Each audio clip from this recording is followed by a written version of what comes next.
Prepper pre-party show. I'm your host, Prepping with Sarge. Before we get started tonight, thank you so much for joining me on your Friday night. Really appreciate you. I got some weird angles here going on with the camera. Let me know if when you pop into chat here, let me know if you can hear audio. I'm streaming from the phone, not from the laptop today. And let's get one thing out of the way first, because sure enough, there's going to be somebody that pops in here and says, you know, you can't eat gold and silver will be useless in SHTF. So the very first thing I did was pin in the chat a video from, I don't know, a couple months ago where we basically debunked that whole thing. It's an hour long. I'm not going to go into all of it and make you sit through that again.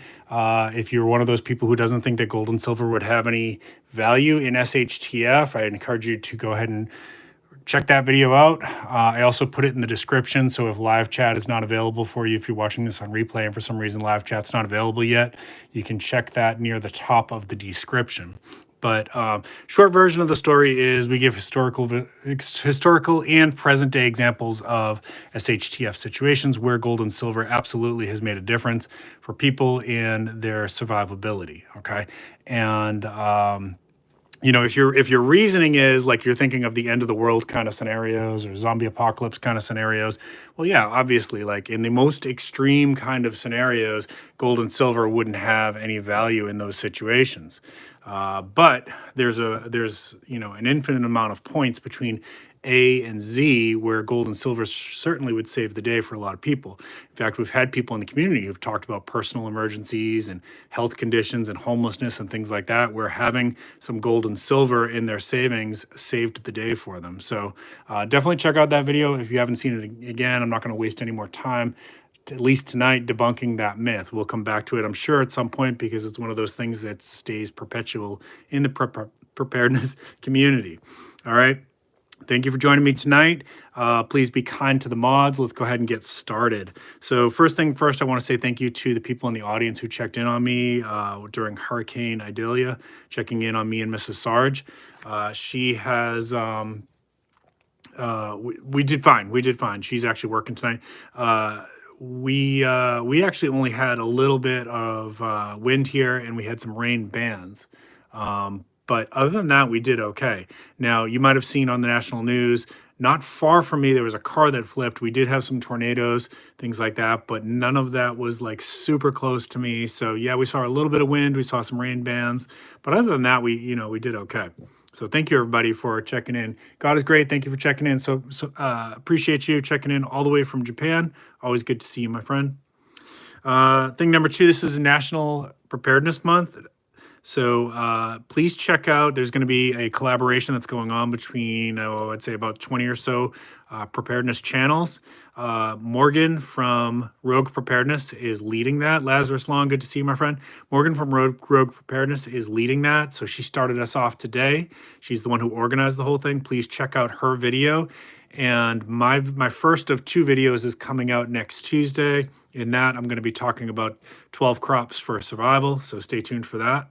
And then I've got one coming later on in the month about survival foraging. So it's going to be a good month. If you subscribe to all those channels on that list, you're going to learn a lot this month. All right, let's get into tonight's topic. And I did pick up some new silver this week. So this stuff here, and this one here are new. I'll go through it piece by piece with you all until, we get sick of it or we run out of time. Bacon, it's good to see you. Wayne the Ungrateful Peasant, good to see you. Appreciate you both. Thanks for joining me tonight. So top 5 reasons why preppers love silver and gold. And this is, of course, some preppers. I know that I know that there are people out there who disagree with this. But this is why 5 reasons why some preppers like silver and gold. So number 1 is it's a store of value. So there's a lot of different ways you can spend your money, right? Like you can buy land. Land is a good store of value as well. You can stick it in the bank in just a cash account, like a checking account or a savings account. And chances are with inflation, you're losing value over time. You can buy stocks with it. I appreciate it. Thank you so much. Becoming Dangerous. That's your other channel, right, Wayne?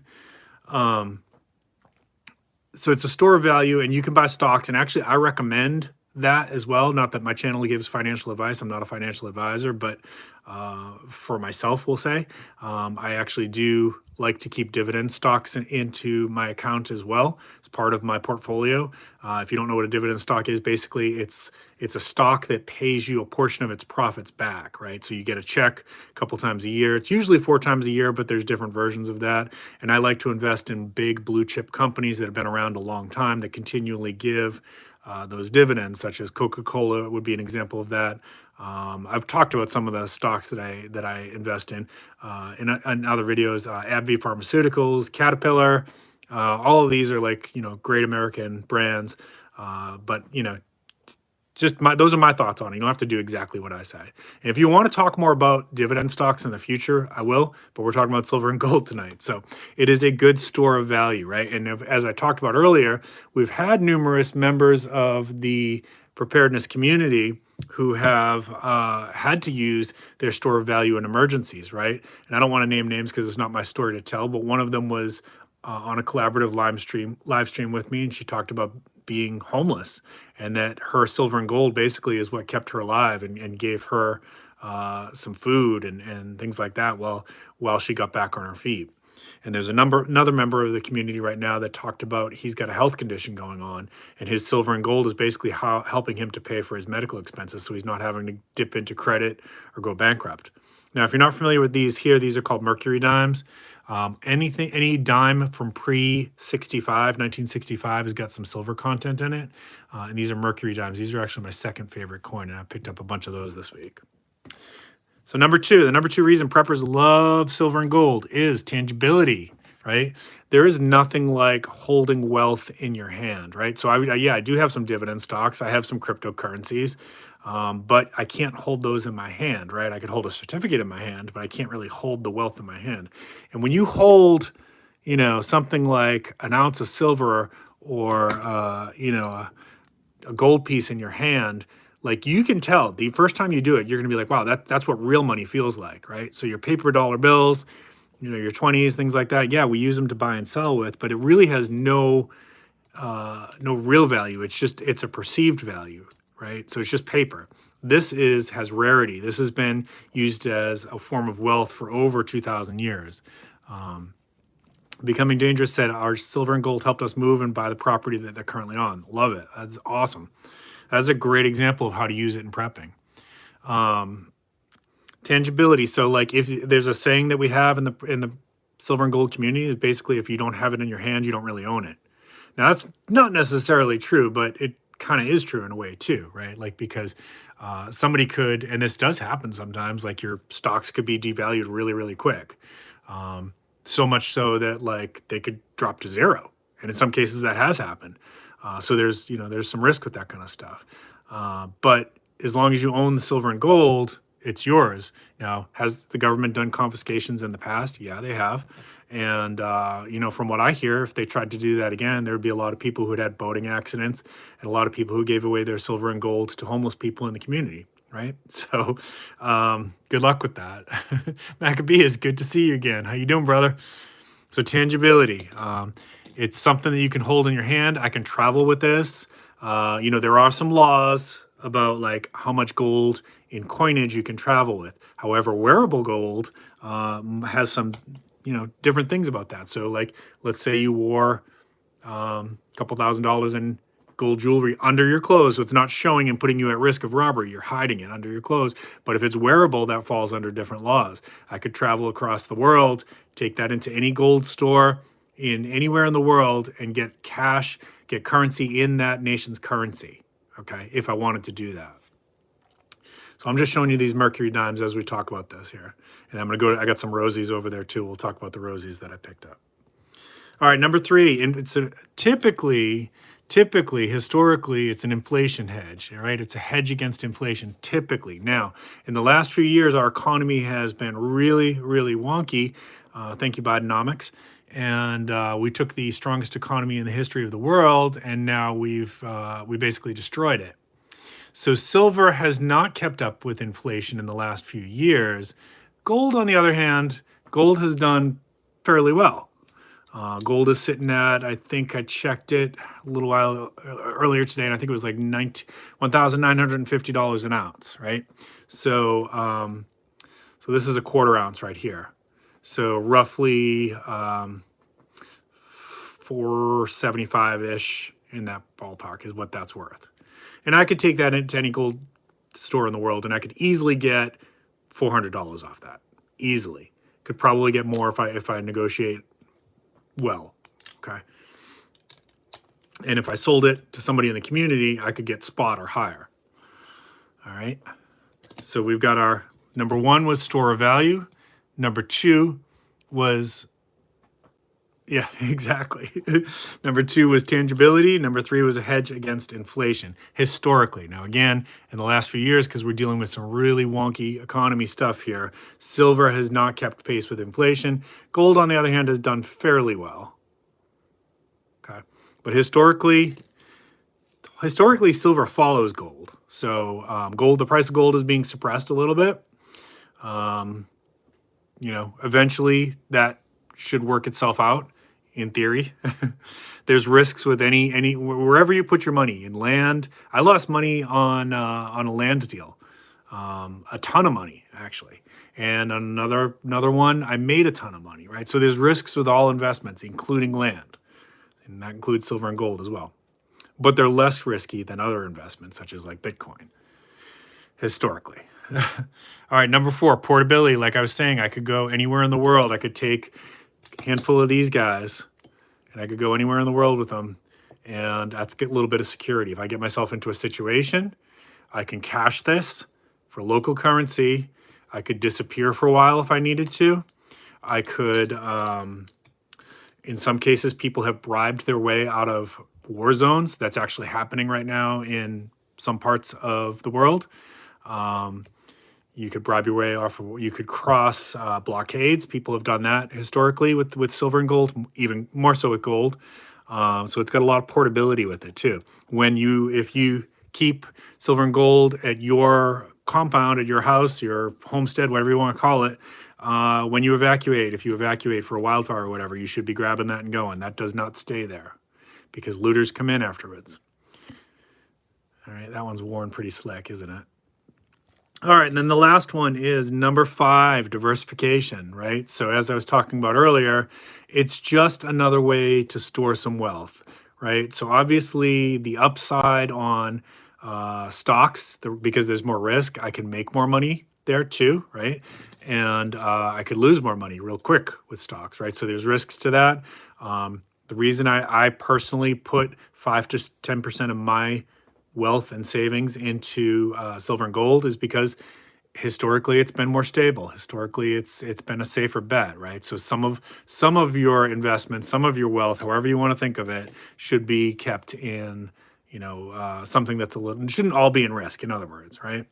So it gives me a little bit of diversification, and you can even diversify within this, right? So I've talked about before that I typically stay with either constitutional silver, which is what I'm showing you right now, pre-65 coinage, constitutional silver, or sovereign bullion rounds, which is when we say sovereign bullion rounds, it has a currency value somewhere in the world, and it's official currency somewhere in the world, and it has value as silver, and it has value as a collectible. So it has value 3 different ways. So that's typically what I stay in. Now, you could definitely get more bang for your buck with bars, but you have to weigh, the pros and cons of that. With bars, some people might not want to buy them. I'm not interested in buying your bars, right? And you might run into that kind of thing. Whereas I feel like I could take an American Eagle. Do I have one out here? Let's see. No, I could take a Libertad. I could take that anywhere in South America, right? And I could sell that. Everyone in South America, any bank, any gold or silver dealer in South America is going to know what that is.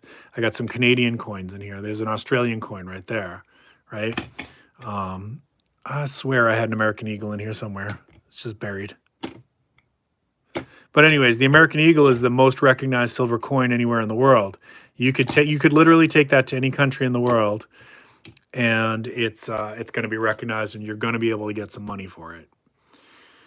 So let me finish out with, we're going to talk a little bit about these Mercury dimes. Oh, that's really slick. So I went into my local coin shop, and I do recommend, if you're going to buy silver and gold, either buy from a reputable online dealer such as Apmex, which I have listed in the description. I'm an Apmex affiliate, so of course that's who I'm going to mention. There are other ones, of course. If you use my link, I'll get a little commission off that. But I also recommend, support your local coin shop, right? So I go in there and I like to usually browse through the constitutional stuff, and that's where I pick that up, because if I order my constitutional online, I can't really browse through that and find some gems. Let's see. Vesar says, I heard a theory that it's good to keep gold in jewelry form too. Yeah, I agree with that, because if you might be able to convince people it's your last piece of gold, they might not believe you if you have coins. Yeah.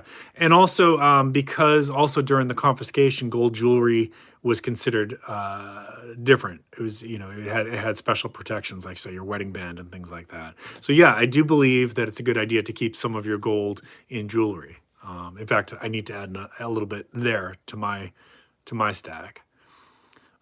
So I go in there and I'll support my local coin shop by looking for stuff. Like I'm trying to finish off a tube of peace dollars. So I said, let me see your loose, and that should not happen. I said, let me see your loose peace dollars, and look through and try to find what's in decent shape and not drop it like I just did. And this one here, look at the detail that's still left in her hair. Right. So that's what I'm looking for. Sometimes I look for toning, and you look at the detail left on the feathers and on his beak. Right. There's still quite a bit of detail left on this one. So this is not in horrible shape, but that's what I look for when I look through the loose ones. All right, let's take a look at some of these rosies here, and then I'm going to start to call this one. We're going to just do a short stream tonight.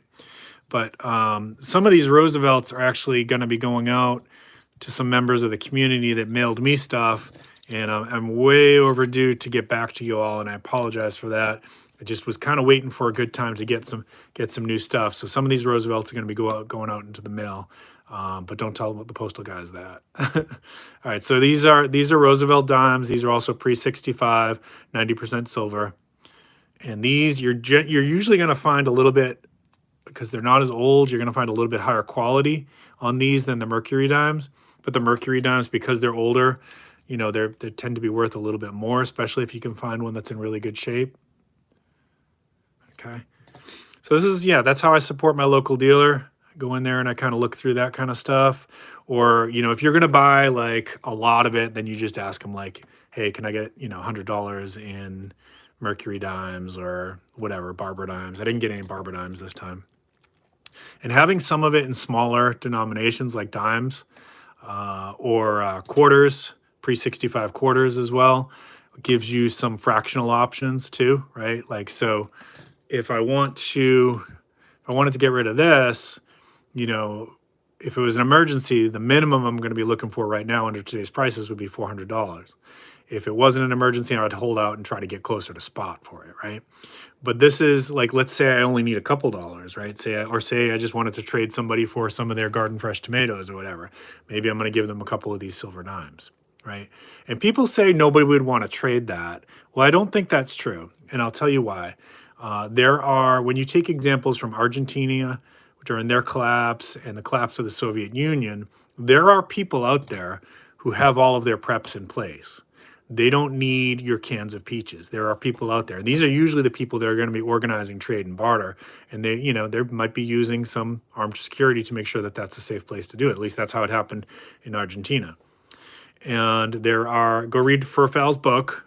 He gives examples of how people were able to trade gold and silver to get just basic everyday items during the collapse of their economy. Okay. So there definitely would be people who would want that, but it's you might have to search around a little bit. Let's see. Becoming Dangerous says, I keep a few tubes of Eagles and some Buffaloes for that reason. However, most of what I have is in 10-ounce bars. That's about the best bang for your buck. Yeah, you're definitely going to get more money, more weight in precious metals for your money in bars. So there's nothing wrong with that strategy. I just opted to go a different route with it. There's many people who have gone that route, and you're going to get way more weight into your stack for a better price that way. Vesar says, previous metals have proven to store value for thousands of years into the modern era. Absolutely. No reason to think that will change. Yeah, absolutely. I agree. And, here's the other thing too. So any prepper worth their weight in salt is going to tell you this should not be your first prep. This should not be your first prep. Water and a way to purify water should be your first prep, and a way to store water. Food security should be your second prep. Then you're going to think about your shelter and your personal security, right? Home defense, things like that. Once you've got all the other basics covered, then you start thinking about silver and gold, right? So nobody is saying, go out and spend all your prep budget on this. That's not true. What we're saying is that this has value too. And yeah, you can't eat silver and gold. I can't eat my knife either. I can't eat my flashlight either. It doesn't mean it doesn't have a purpose in SHTF situations, right? And if the zombie apocalypse or the mystical EMP that everybody is worried about never happens, in your retirement, nobody wants to buy those can of peaches. So I could easily turn that argument around and say, okay, so you spent $10,000 on a pantry full of peaches and you bought no silver and gold. Well, in your retirement, I hope you really like peaches because nobody's going to buy them from you, right? But in my retirement, and I have canned peaches too. I'm not saying don't have canned peaches, right? Like you got to see the forest for the trees here, folks. But if you have some silver and gold, along with other assets in your retirement, that can help to protect you and maintain your style of your quality of life by selling off bit by bit. And bit by bit. And in fact, if nothing bad happens, that's my plan. Is in my retirement, I will little by little sell off silver and gold, right? And some of my other assets, and because there's a good chance that Social Security might be insolvent, right? I actually don't believe that that's how that's going to play out, but I can't say for sure that it's not going to happen. And it's certainly something that's being floated around out there that there's going to start being, starting in 2033, there's going to start being mandatory cuts from Social Security. I've read that from several reliable sources, right? Talking about investment magazines and things like that, right? But I don't think it's going to play out like that. I just can't promise you that it's not going to play out like that, right? So you gotta be thinking about your financial preparedness as well. All right, let's go ahead and wrap this one up. I want to say thank you everybody for joining me tonight. Great comments, great thoughts in there. Don't forget it is National Preparedness Month. Go over and check out Rogue Preparedness. She started us off with the first video of the month. I have next Tuesday, and I have another one later on in the month. Thanks, D-Man. Appreciate you. I have another one later on in the month, and there's a whole list of collaborators in there. Definitely check. You're going to want to check them all out, and check out some of the other channels in the chat here as well. Maccabeus has great content. Wayne the Ungrateful Peasant has great videos. Check out everybody in chat. You all do a great job, and I'm subscribed to everybody there, so I'm happy to endorse them. Last little bit here, I always end with something positive, and that is the thought for National Preparedness Month. It is not too late, right? So if you're a new prepper, you may be thinking, I feel overwhelmed. I got to play catch up with all the other preppers. No, don't do that. Play your game. Stay within your budget. It is not too late.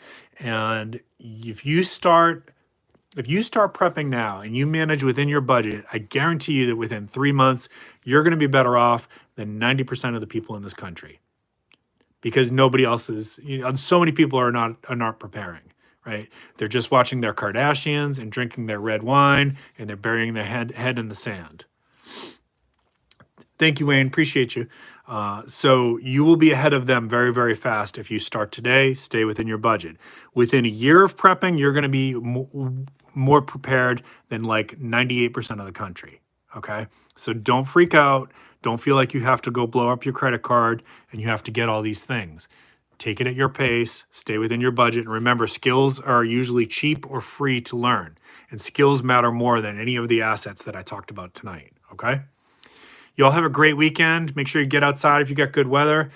Hug on your pets, spend time with your family, keep planting your seeds, keep stacking your silver. This is Prepping with Sarge. Thanks, everybody.